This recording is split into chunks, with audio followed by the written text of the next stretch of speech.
Welcome to the Just Barbarian Things podcast. This week is a special episode, so I just wanted to give you a quick introduction so that you had some background for what you're about to hear. Our patrons on Patreon get bonus podcast episodes that allow them to get insight into the characters before we start a game. So in this case, this is the character creation podcast for the character of Carl Loft. Now, our patrons got to hear this episode before we started the Cthulhu adventure, so they had a little bit more insight into the character. For our non-patrons, we decided to make these episodes available because we feel like they do have merit, but they're not available until after the end of the storyline. Going forward, our patrons are also going to get bonus episodes that include session zeros that help us to establish the characters and really flesh them out before the start of a story. So if you're interested in hearing those before a story starts, please check us out on patreon.com/justbarbarianthings. And as always, these podcasts can contain themes and language that are not appropriate to all listeners. I hope you enjoy. For this episode, we'd like to specially thank Jesse M., who is our first patron for Just Barbarian Things. Thanks, man. This is an episode where we're going to be doing character creation for Call of Cthulhu. Please be warned, Call of Cthulhu contains themes of Lovecraftian horror and madness, and may not be appropriate for all audiences. Insanity. You have been warned. All right, Heretic, so you wanted to make a new character for Call of Cthulhu. So that we can get started on our little solo game. Yes. So what we start with in Call of Cthulhu, because we're making a pulp character to make you a little bit beefier and more able to survive on your own, is we're going to start with an archetype. So you have a list of all the archetypes. Before I get started, though, do you want to go through all of them and pick one? Or do you want to do the random roll method to generate your character for you? I'm going to do rando. I'm going to do 100% rando and just rely on my roleplay chops to carry me through this as opposed to... It does make interesting characters when you do it that way. Yeah, I'm gonna just roll the dice and live dangerous and see how it plays out. So we're doing this for a short play, so there are 2 adventure scenarios that we'll be playing through with this character, unless they die, in which case you can roll another one. Yeah. But yeah, so there's not a lot to lose in making a little bit more of a random character. So for random archetype generation, you have your instructions there, but I think it's a D100 because most things in Cthulhu are. Okay. I don't know if I have any D100 dice in this set. Oh, it's so just all regular. Yeah, I'm going to have to dig into my own personal private stash of dice. So just while you're picking out dice, I'm just going to talk a little bit about what archetypes are in Pulp Cthulhu because they don't exist in regular Call of Cthulhu. So an archetype is a concept for a character that determines what their highest trait is likely to be. It will also have some effect on their skills. So, for example, if you wanted to make a gritty detective type, you might choose the hard-boiled archetype.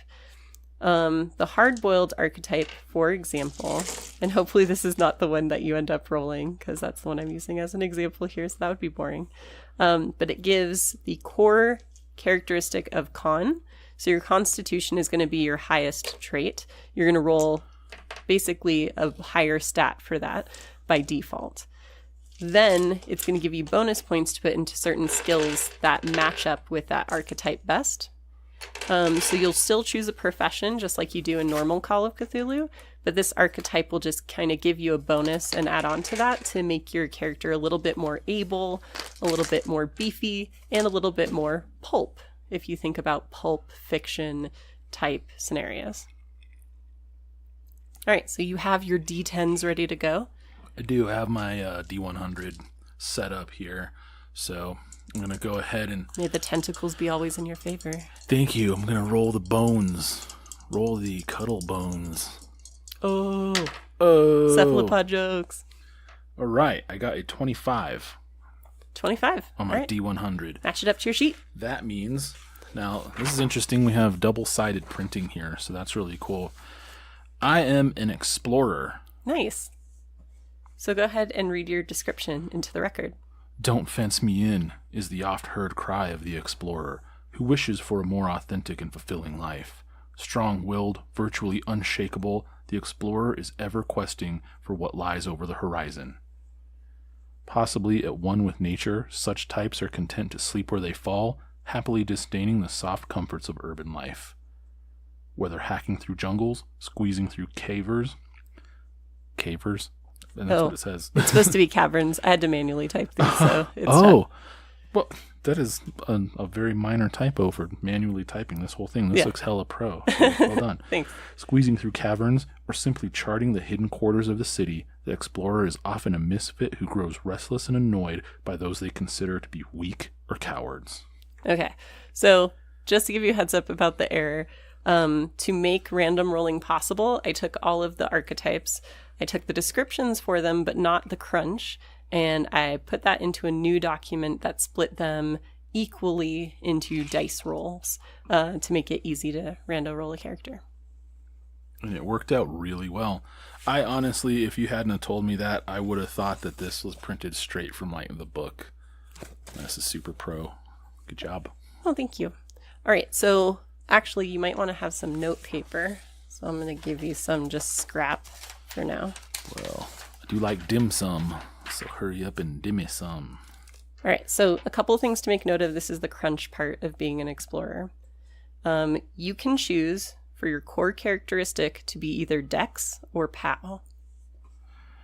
Dex or POW?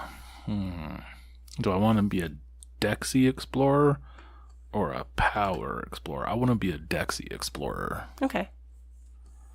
So Dex will be your core characteristic. Explorer. Core characteristic Dex. All right. When we get to your bonus points section, you will have 100 bonus points that you can put in any of the following skills. 100 bonus points. 100 bonus points that I can put in any of the following skills? Yes. Okay. Animal handling. Okay, so we have animal handling added to the list here. Anthropology. Okay, I'm going to have to add it at the end. Okay. Anthro. All right. Archaeology. Archaeology. Okay. Let's see. Climb. Yep. Fighting brawl. Okay. First aid. First aid. Done. Jump. Jump. Language. Any. So you'll get to choose. Because you should have language own and then other languages. Yeah, I have language own and then like a line. Right. So I'm just going to put any in parens for now on that one. Natural world. Which is in here. Yep. Navigate. Okay. Pilot. Any. Okay. And that means you pick one. Right. That you can pilot anything. Right. You'd have to be specific.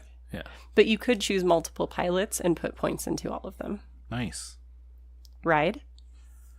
Okay. Stealth. Stealth is not on here. Okay. Okay. Survival. Any. And track. Okay. All right. You can pick any 2 talents. Just make a note of that when we get to that point. Any 2 talents. Okay. Okay. So that's the first step, is we picked your archetype. So now we know you're an explorer. And we're going to use that to help us make decisions along with the rest of the stats that we roll about the other choices you make. Because you're going to play to your strengths and, in a good way, play to your weaknesses. Because that's what makes your character interesting.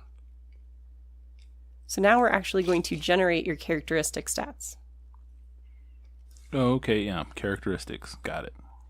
All right. So the first thing that we're going to do is we are going to roll your core characteristic. Okay. So you want to roll 1d6. Okay. I'm gonna roll 1d6. I rolled a 5. You're going to add 13. 18. And then multiply by 5. Can't do that in my head. That's what calculators are for. Yeah, but you're not going to have a calculator in your pocket literally everywhere you go all the time, your whole freaking life. Well, people nowadays. I mean, to be fair, that wasn't always true.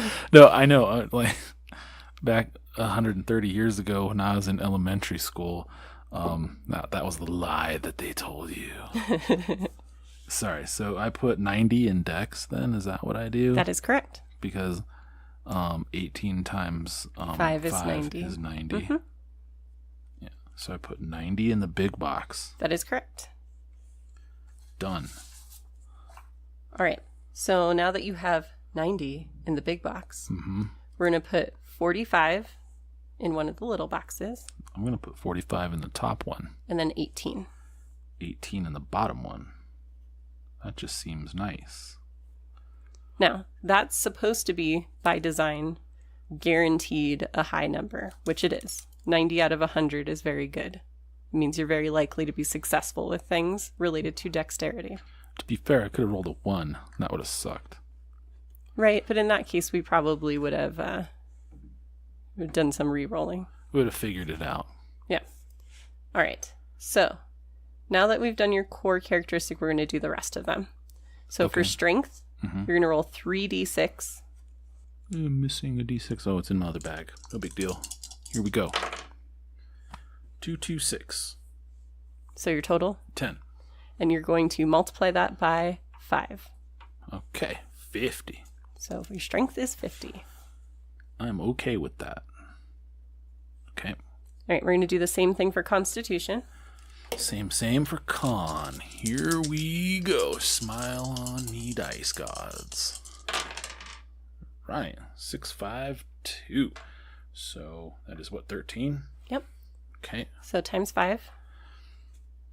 13 times 5 is at least 50. 13 times 5 is 65. Okay. Right. For your size, we're going to roll 2d6.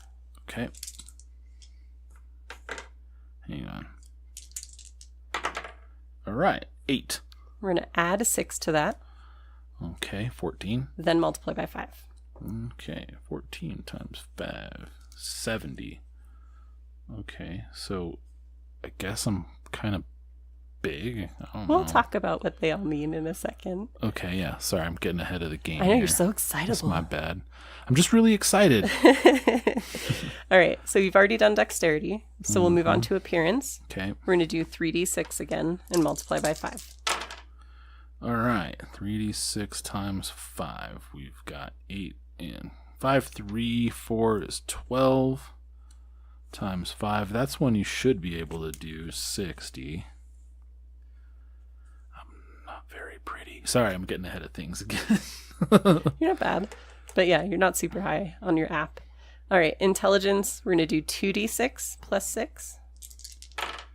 All right, 9 plus 6 is 15. Times 5. 15 times 5 is 75. Not anyone's dummy. All right, So for your good. POW, we're going to do 3d6 times 5. Here we go. Awesome. 2, 1, 1. So 5 times 5, I can do that one. 25. You know, and that's okay because I picked Dex on purpose. So. Right. You're not going to be as magic-y focused on your character because your POW is low. And then for education, we're going to do 2d6 plus 6. All right. That's 7 plus 6 is 13.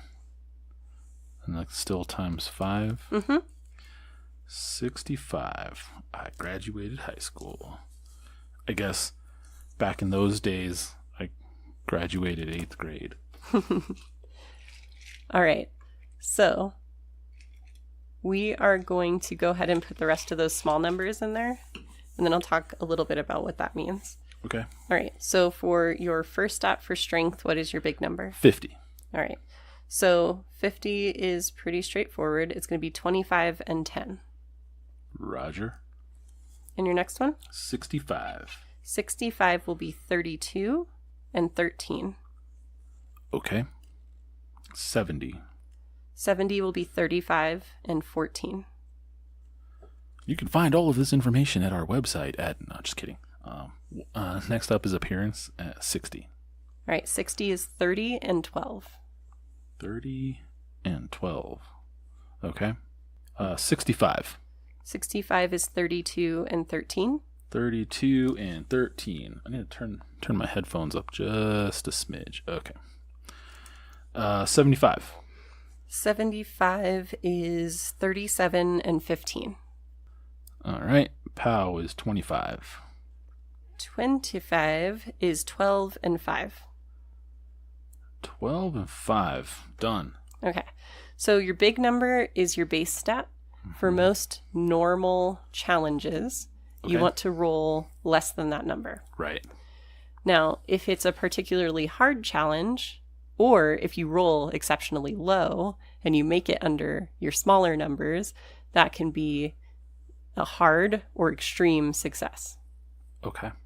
And some challenges require you to meet those marks because they're exceptionally difficult to do. Okay. So for your higher stats, it's obviously easier to make those hard successes than it is for your POW, for example. Okay. Okay. And stop saying okay all the time, okay? Okay. All right. So we've done all of your halves and fifths. So that's all good. Now we want to talk about a little bit, since you kind of can see what your stats look like. Mm-hmm. Let's talk about your age of your character. Yes. So Call of Cthulhu characters are usually anywhere between 15 and 90 years old. Call of Cthulhu characters are living humans. Yeah, they're not babies.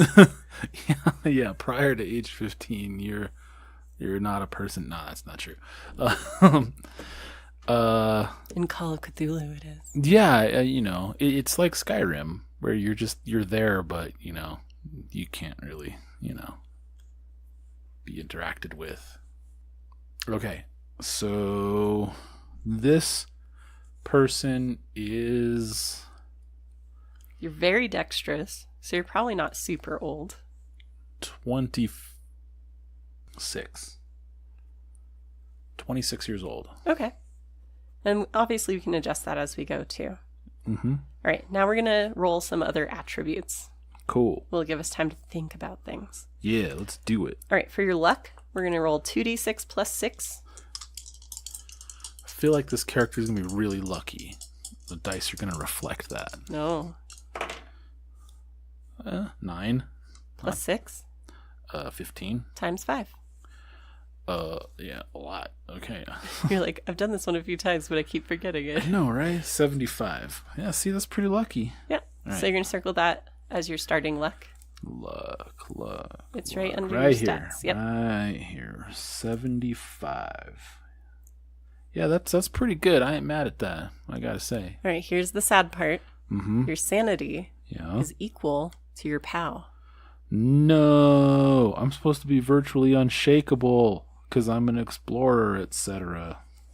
Well, you're stable where you are, so you don't have a lot to lose. I chose Dex, not POW. If I chose POW, I'd be virtually unshakable. Right. Instead, you are hacking through jungles. Right. Exactly. Or squeezing through cavers. Through cave. I'm getting all up in them cavers. All right. So for your hit points, we're going to add your con and your size together. Okay. And then divide by 5, rounding down. So that's 65 plus 70 gives me 135. Divided by 5. And divide that by 5 is 27. So there you go. That's some pretty decent hit points. Yeah. Boys and girls. You are a hardy character. Yeah. All right. Now, for your magic points, Mm-hmm. that's going to be equal to the smallest POW number. The smallest POW number, 5. I have 5 magic points. again, not mad at that because I'm not really a magic-y kind of person here. All right. Kind of guy. The next thing we're going to figure out is your damage bonus. So add your strength and your size together. Damage bonus. Now, where do I write this down? Actually, we're just going to look at them together. There's a little box for damage bonus. I think... Damage bonus is at the bottom right corner. I see. Okay. In the big box labeled damage bonus, in the even bigger box labeled combat. That is correct. All right, cool. But it's down by where your weapons and stuff are, so it's not as noticeable when we're working up top. So inconspicuous. So first step is to add your strength and size together. Strength and size together. All right, that's 50 and 65 for 115. All right, so 115 means that your damage bonus is none. Okay. Nothing. All right. And your build is +0. Okay. And none is different from +0 because... It would be, I mean, it's the same, but what it's telling you is you're not going to add any additional bonuses to your physical attacks. I'm sure there's some math majors out there, if you're listening, if you want to let us know the difference between null and +0. There's got to be a I didn't say null, though. I said none. Mathematical difference. So there. Yeah, null and none is also different from each other. So if you could explain that as well. Yeah, you're an English major, so you should be able to handle that one. I could handle the explanation once I have a keen understanding of the source material. All right. So we have figured out your damage bonus. Now we're going to figure out your movement rate. All right. So we're going to compare dex, strength, and size. Dex, strength, and size. Okay. Are your dex and strength bigger or smaller than size, or does it... My dex and strength... Dex is bigger, strength is lower. Okay. So your move will be 8. 8 move. I was hoping for more move. I was hoping to not be so big. Assuming that that's what size means. It is. But it can be height or weight or a combination of the two. So you'll kind of be able to play with that a little bit and we'll get there. Okay. All right. Now, we're going to figure out some pulp talents. Pulp talents. Where are the pulp talents? I will be telling them to you. Oh, okay. All right. So you get 2 of them. That's what your archetype said, is that you can have any 2. Any 2 talents. I wrote that down. So that is true. All right. So, for your first talent, do you want a physical talent, a mental talent, or a combat talent? I want a physical talent. Roll 1d10. Physical for the first one. 1d10 coming right up, Ringo. And if you don't like it, we'll re-roll because it should match what you're starting to think of as your character. 2. Okay. 2 is quick healer. Not really what I have in mind. Okay, let's re-roll. Let's try one more time at least. 3. 3 is night vision. What? I mean, I don't know. Because we're doing physical, right? Yeah. Yeah. Okay. You can roll again if you want to. Well, let's Or do you want to pick? I can give you the whole list. No, I don't necessarily pick, but let's put night vision like in one slot. Okay. Right? Do you want to know what night vision does? Yes. Okay.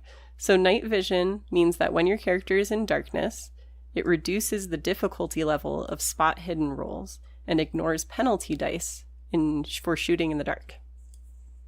Okay. Yeah. Let's put that on the shelf and see what else we come up with. What else we fish out of the abyss. Okay. 4. Jesus. You're just going in order. Endurance. Okay. Now that's interesting. Now what does that do though? You gain a bonus die when you make con rolls. Okay. Which includes determining move rate for chases. Sorry, that's the bird alarm. And that's the cat alarm. So many alarms. Okay. Yeah, I'm going to go with endurance. Okay. So your first talent is endurance. Enduro. Okay. And again, you get a bonus die when making con rolls. Do I have to write this down, or I mean, like, what's up with how this works? There's a place where you can put it on your second sheet, but... So talents are on the... Oh, yeah, okay. Talents. Endurance. Bonus die on con rolls. That's it. Right, for your second talent, do you want physical, mental, or combat? Let's do combat. All right, roll 1d10. 3. That is fast load. Okay. It says, choose a firearm specialization. Ignore penalty dies for loading and firing in the same round.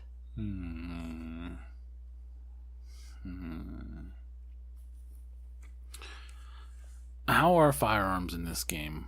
Are they weak and dumb, or are they realistic and horrible? They're realistic and horrible against humans. Okay. But don't necessarily carry the same weight versus... It's hard to say how it will go with abominations, because it would really depend on what you were facing. But they do an extraordinary amount of physical damage. They're also very loud. Yeah. Like real guns. Like real guns. Do an extraordinary amount of damage and super loud. Yep. Okay.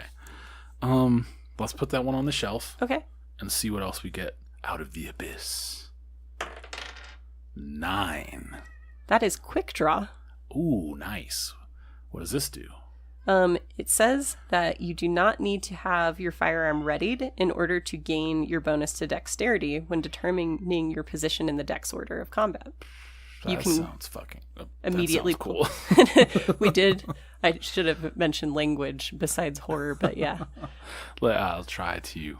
Anyway, so that sounds pretty cool. Now, before I decide, okay, are there any, like, combat skills that are hand-to-hand melee type of sort of based? Because I think that would be kind of cool. Your strength isn't very high, though. And that's what you base that shit on? There's no dex-based type of stuff in this system? So strength is going to handle a lot of your big hits. Or your brawl skill in general. You can just dump a lot of points in that and be a quick fighter. And that's fine too. But yes, there are some melee talents. Heavy hitter, nimble, outmaneuver, rapid attack. Okay. And fleet-footed. Yeah.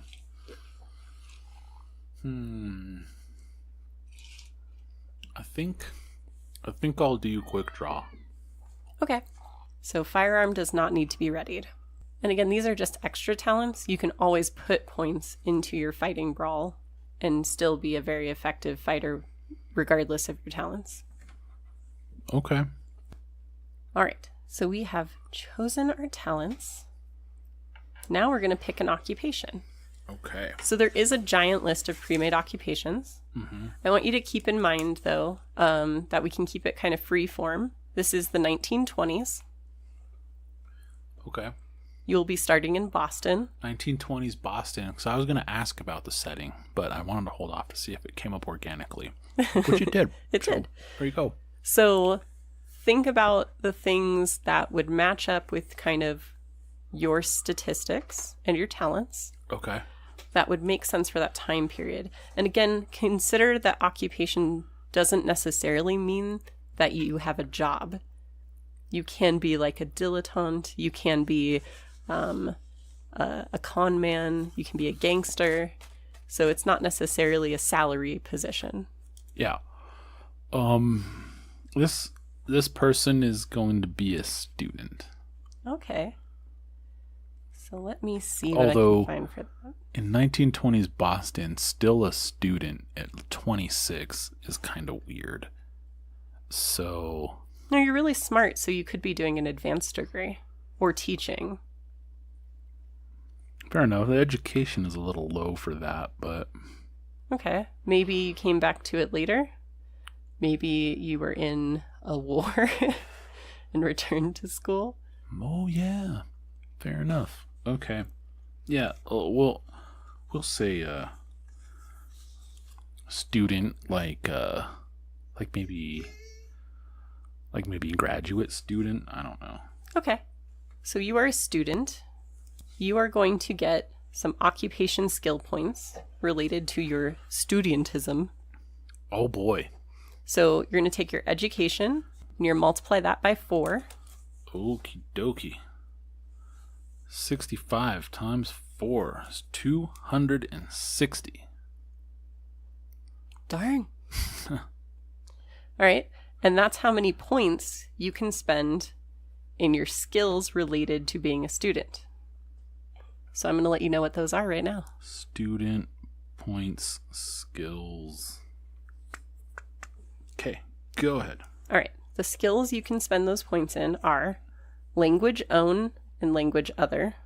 Okay. Library use. Mm-hmm. Listen. Yes. Any 3 fields of study. Any 3 So fields ologies and of similar. Study. Okay. And you can also choose 2 other skills not on that list. Okay. Keep in mind as you spend points that some skills have a starting value, so you'll be adding to those. Right. Okay. And if you want to pause the recording so people don't listen to some of that scratching, we'll talk about your results at the end. Sounds good. And we're back. So you've spent all your occupation-specific skill points. I have. So let's talk through what you ended up choosing. Okay. First up, and ironically enough, this is the last one that I chose, but going alphabetically, I dumped some points into firearms handgun. As one of your bonus skills. As one of my bonus skills. Then, after that, I did a language, Latin, at 65. Nice. I did another language, Greek, at 65. Covering the classics. Covering the classics as a classically educated person in 1920s Boston. Yeah, it makes sense. I pocked my ka and the Harvard Yard and learned about languages. Okay. And I know my own language fairly well at 65, so all the languages are 65. Okay. I put 70 points in listen. Good. And that's it. So the 2 languages were from my study. So were 2 of the 3 study bonus skills. So right. I didn't do a third one really, except maybe that was firearms. No, that was one of your bonus. That was one of my bonus. Yeah. Right. Okay. So you didn't have to use all of the options. Again, you can choose to put more points in fewer skills, so that's fine. Yeah. Next, we're going to spend your archetype skills. So I told you you had 100 points, Mm-hmm. and I told you which ones you could spend that on. You did. So we're going to do another quick pause while we allot those points. Okay. Well, we'll be right back. And we're back again. All right, so what did you end up spending your points on? This was super easy because I knew I wanted climb and I knew I wanted stealth. So I just did 50-50 climb and stealth. So those are both at 70. Perfect. All right, we have one last place to spend some points, and this is in your personal interests. Okay. So we're going to take your intelligence, your int, multiply that by 2. Personal interests. So int times 2 is 150. And we are going to spend those to any skills that your character might be interested in. Nice. Okay. This That's would be cool. things that you did outside of your profession, maybe even outside your archetype. They're just things that your character spent time because they had an interest in learning them. Okay. Sounds good. So we'll be right back. those. After these messages, we'll be right back. And we're back once again. So we have chosen your personal interest skills. So Yes, why don't you walk us through those? All right. I chose a little bit of credit rating because I am for all intents and purposes a poor student, I think. That's fair. And I put a good deal of points into jump, actually. So that's at a total of 70. Nice. And then I just did basically all my remaining points into natural world. So that's at 30. All right, that all sounds great. All right, so after we've done all those, I'm just getting through skill descriptions. I'll give you a little bit about what your credit rating means and everything. So you are at poor level. I'm poor. Which is not the lowest level.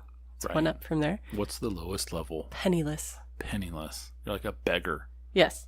So you are able to afford a minimum of a roof over your head and at least one meal a day. Ooh, rough. You have accommodations that are restricted to the cheapest options. So it might be a cheap motel, or in your case, it might be student housing. Mm-hmm. Okay.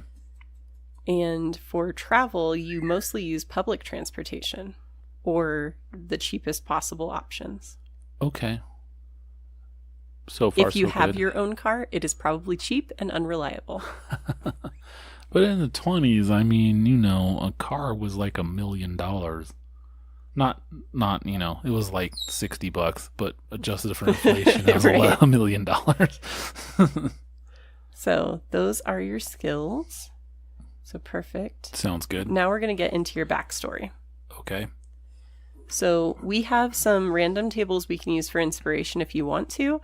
Otherwise, we can start kind of filling it in based on your thoughts for your character so far. Well, when we started this, I said I was going to go 100% rando. So I got to stick with that. I have a bunch of ideas for what I want to do with this guy, this person, but I said I was going to do rando. So, you know, unless it ends up completely ridiculous, let's stick with that. All right. So roll 1d20, please. Ooh, a D20. Getting all D&D up in this. I know, right? Thought we were playing Cthulhu. Nat 20. All right. Because that's how I roll. So this, you have a couple of options here for a 20. Okay. This is to describe your appearance. All right. You could choose stocky, slender, Yeah. or decent looking. Stocky, slender, or decent looking? That is correct. Or we can roll again. I'm gonna actually go with slender Okay. because his size is pretty up there, but he's gonna be taller than he is wide. Okay. That sounds good. All right. Now we're going to talk a little bit about your ideology and beliefs.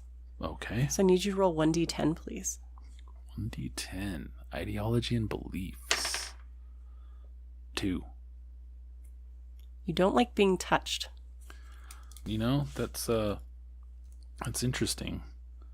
And it might not be like in a romantic way, but like it'll probably startle you if someone came up and like put a hand on your shoulder or something like that. You'd probably react more strongly than a typical person. No, that's I'm kind of like that in real life, you know. Right. I'm not a very touchy-feely kind of bro. All right. Now we're going to roll 1d10 to figure out who in your life is significant to you. Okay. This is important, depending. Let's see. 3. You have a sibling Okay. that is important to you. So brother, half-brother, sister, stepsister. Okay. You can decide which one makes the most sense for your family situation. But for some reason, your sibling is very important to you. Sounds great. I'm on board. This is great. All right. Next, we're going to determine why they're significant to you. All right. If this matches up, it's going to be fate because we'll see what happens. 1d10. Okay. Here we go. 9. The place where you are happiest is somehow linked with them specifically. Happy place. And we can roll again if you want to. Let's try one more time. Okay. Just one more time. Sure. Here we go. 2. They taught you something. Hmm. Maybe they triggered your love of your active lifestyle or your boxing that you do or whatever it is. That would be a pretty broad interpretation. It can be more specific than that. I'm just throwing ideas out there. They taught you something. That doesn't necessarily mean that they sat you down and were like, okay, look, Right. take notes. You learned something from You them. learned something from them either by their action or omission of action or just by example, Right. etc. Exactly. Yeah, let's go with that one. Okay. Learned from. Okay. All right. Next, we're going to have a treasured possession that you keep with you. Okay. So another 1d10, please. For a prized possession. 6. You have a collection of something. Okay. So examples it gives are matchbooks, jewelry, cigarette cards, etc. A collection. Seashells. Coins. Let's do coins. Cool. Maybe from places you've been, or they could just be ones that are valuable or old. Just from around the world. Cool. Coins of various world currency. All right, now we're going to roll for a trait that you have. So this will help in your role playing. Okay, this is a trait that I have. Yes. So a trait as in like a personality trait. Okay. How you interact with people. Sure. So roll 1d10. 6 again. All right, and you're going to have options. Mm-hmm. So your 3 options with a 6 are materialistic, skeptical, or affable. Huh. Okay. I think skeptical is good. Yeah, I think that's a good one. So we are skeptical. We're a skeptic. We don't necessarily believe things as presented at face value. All right, so at this point, this is where we'd round out your character. And since you're doing kind of a random character, I don't feel bad kind of pushing this on you right now. No, that's great. But let's think about a name for your hero. Okay. Let's think about a name. Let's do that. Let's think about it. Let's see what kind of name we're going to come up with for this guy. I think, well, at this point, we haven't even determined a sex. That's true. But we're not doing that yet. We're going to name this person first. Well, they're not numbered, so we can do gender first if you want to. Okay. So, yeah, let's do that. I don't want to try and talk like a female or feminine type of character this whole time. Soda. Right. Where I just end up sounding like, it's not in my skill set to be like, hey boys. So I don't sound right. I can't do fine. it. So we're gonna stick with male. I tend to play female characters too, although occasionally I'll play male. All right. Yeah, I have no experience with how that's done or if it's easy to go one way or the other. It's completely out of my wheelhouse. So I'm just going to stick with male. All right, so keeping that in mind, what kind of name do you think would work? I think I want to call him Carl Loft. Oh, that's a cool name. Yes, thank Now, are you from Boston or are you from somewhere else? you. That's your birthplace.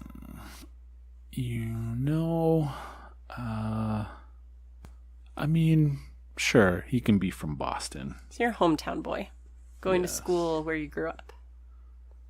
So your Yes. birthplace and your residence are both Boston, Massachusetts. Boston, Mass. Now, Massachusetts, is that M-A or is Yes. that Maine?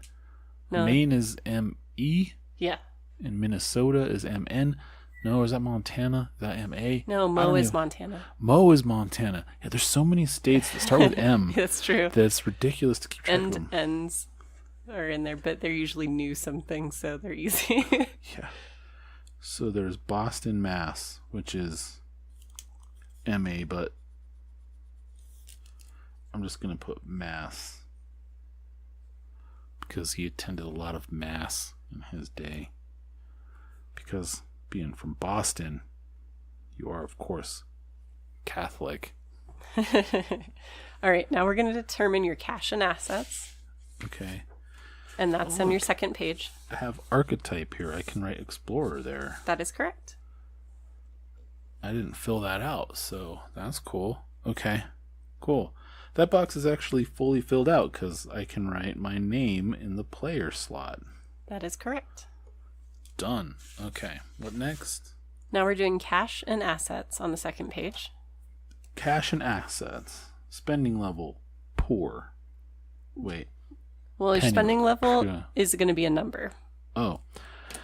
You had given me a name earlier, and I don't remember what it was. It was poor. It was poor. Okay, so I did remember what it was. You can put poor there if you want instead of your value. That's fine. You know what? I'm going to put poor, and then I'm going to put the number value, like, next to it. Yeah, that's fine. So what's up with that? Poor, what's the number? 5 5. is how much you put in CR. Yes, it is. Okay. Cash. Your cash is your credit rating Mm-hmm. times 1. So $5. Dude, $5 in 1920 whatever is like It's not bad. $6,000. You could buy a house. The cash level for penniless is 50 cents. Yeah. Oh, I'm just saying, when Yeah. you look at old timey signs and stuff, and it's like cheeseburger, 1 cent, you know, or whatever, hot sandwich or something. So cash refers not necessarily to what you carry on you in person. It's probably something that you keep somewhere safe. Mm-hmm.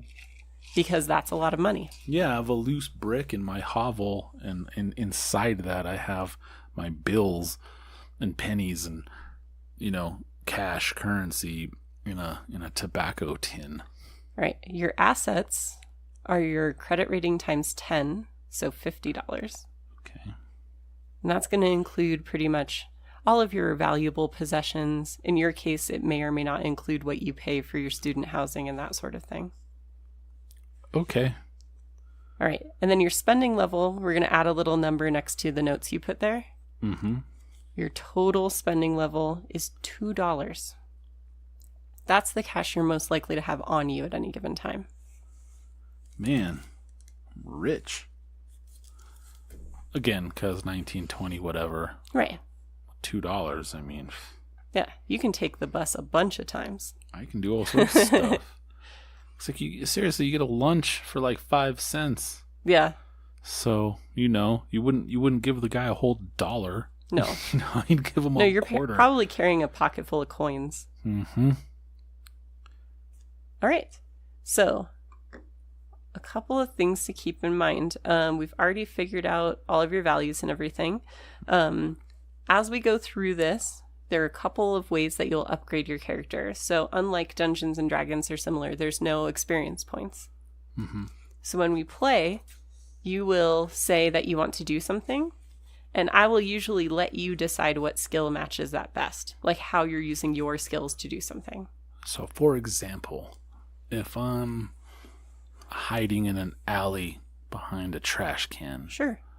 and I'm watching a guy, and I want to throw him back into the alley and confront him in the shadows of the alley, away from the prying eyes of the public, I would say, I want to force this guy into the alley somehow so that I can confront him away from the prying eyes of the public. Sure. And you would go, cool, roll this, or similar.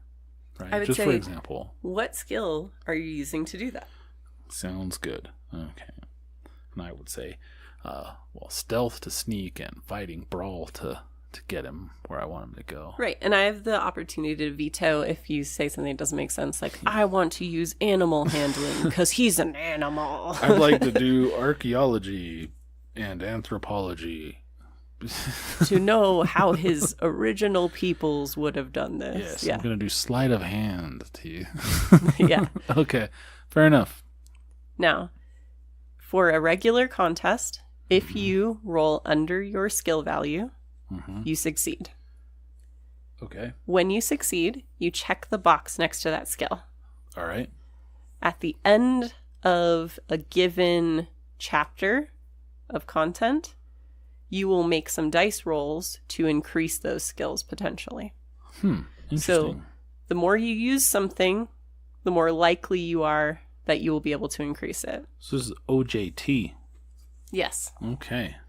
Now, the other way you can increase the skill is by critically failing at it, because we also learn from our failures. Oh, we fail forward. Yes. Okay. That's cool. Because you fail so hard Mm-hmm. that you vow never to do that again.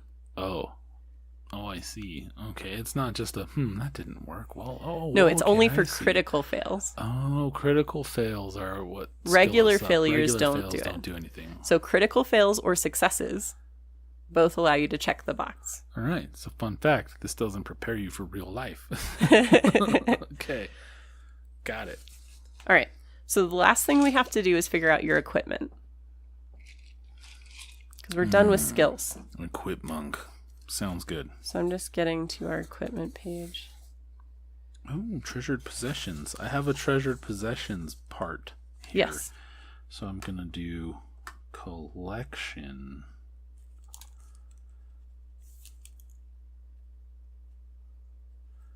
Collection of international currency.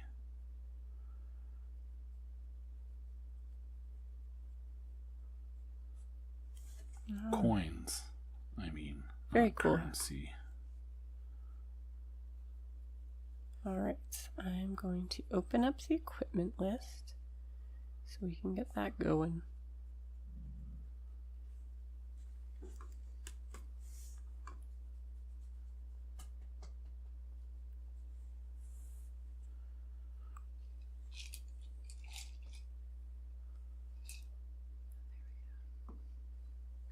All right, so let's start with what kind of clothes do you think you wear?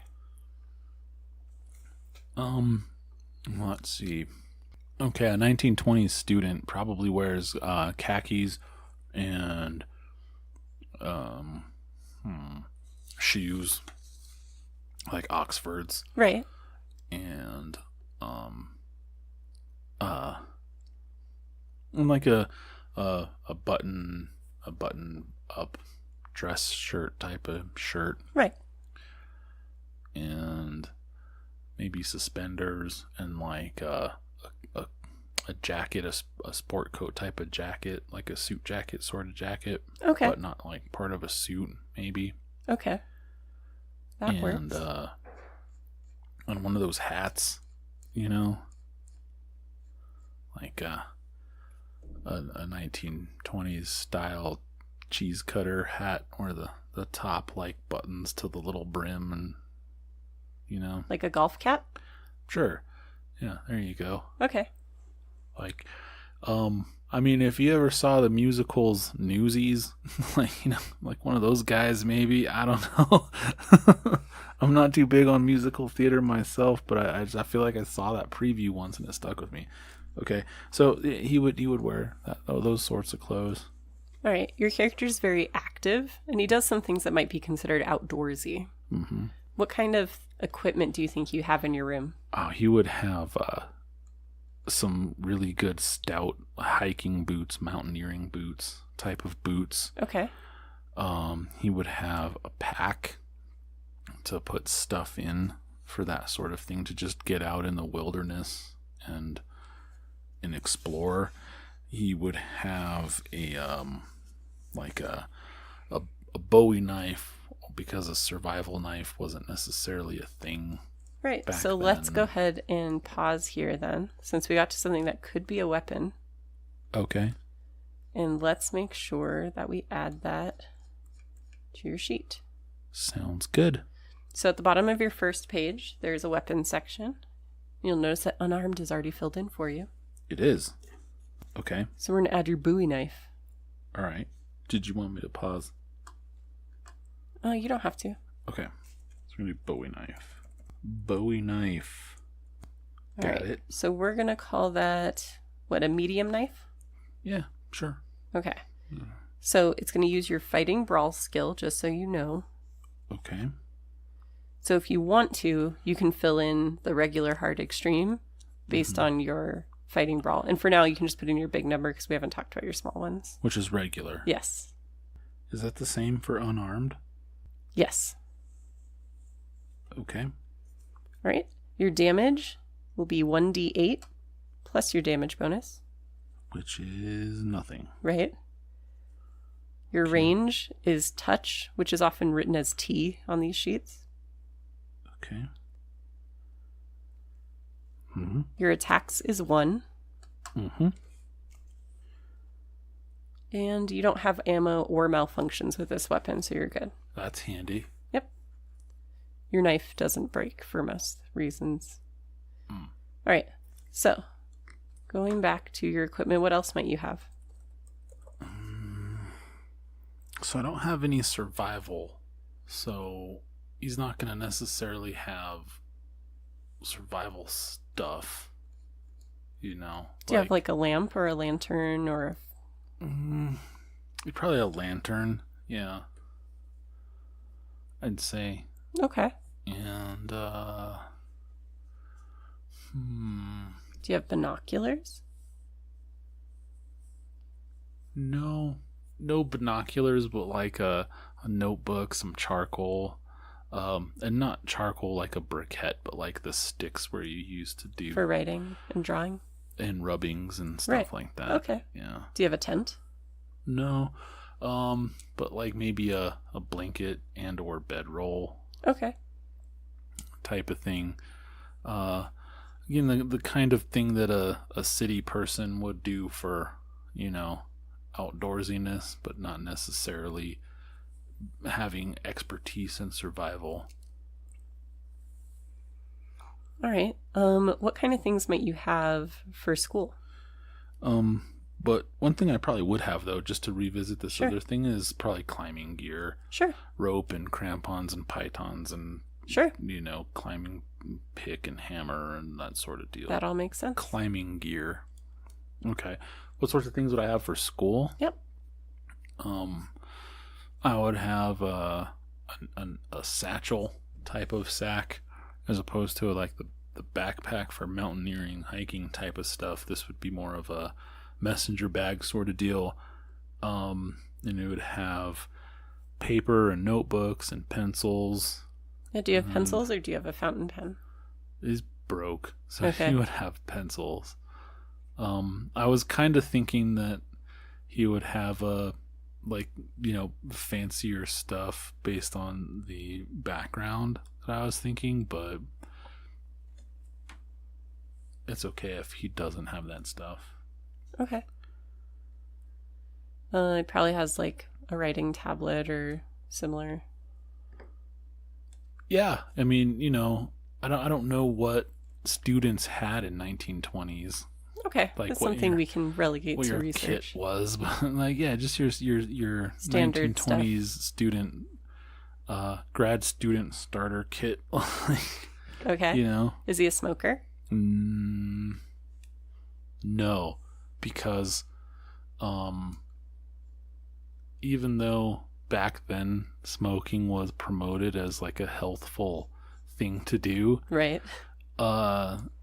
he kind of noticed that it diminished his physical prowess and affected him adversely, so gave it up, but did keep a Zippo lighter for lighting his lantern. And also it's always good to be able to light somebody's cigarette as a social kind of thing. Sure.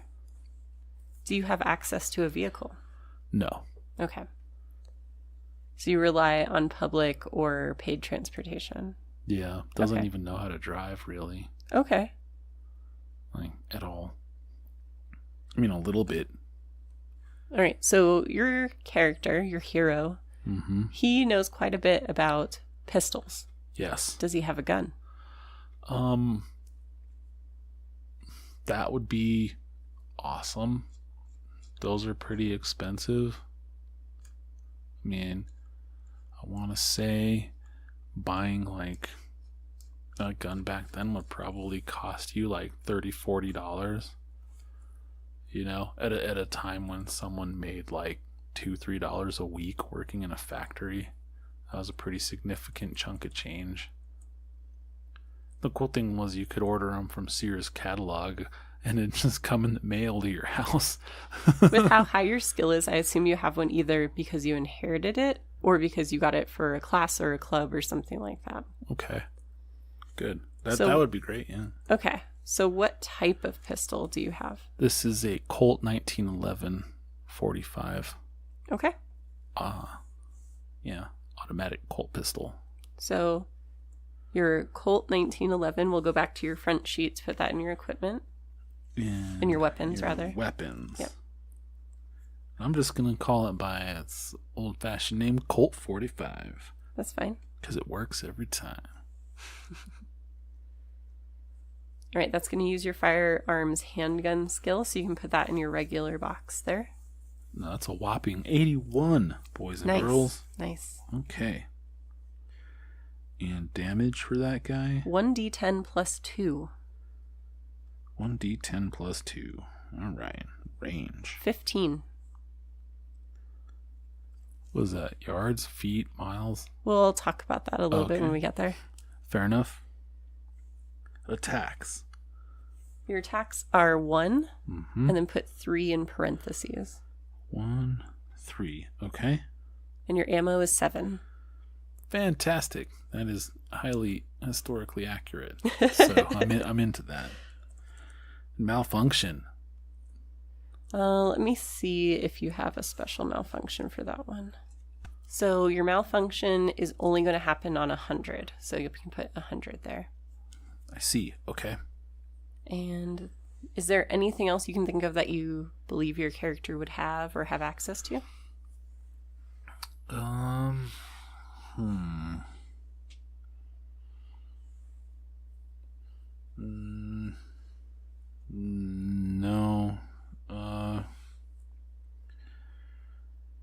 No. Okay. Then we'll do a little bit of numbers crunching offline, but this is the basics of your new character. You are an explorer at heart. You're currently a student. You do a lot of outdoorsy activities, a little bit of fighting, which is kind of mysterious, and I guess we'll find more about. You have some skill and interest in firearms, particularly pistols, and a love of languages. Mm-hmm. Yeah, definitely. So I could really round this out with my own personal idea of, this of Carl's backstory. Yeah. So that's pretty cool. I think everything matches up with what I kind of thought up during this process. Awesome. Well, thank you so much for doing your character creation as a bonus episode today. I hope all of our patrons enjoyed it. And there will be more podcasts up soon, guys, so keep your ears and eyes on our Patreon page. I know. I'm really excited to get started playing this guy. All right, goodbye, everyone. Good night.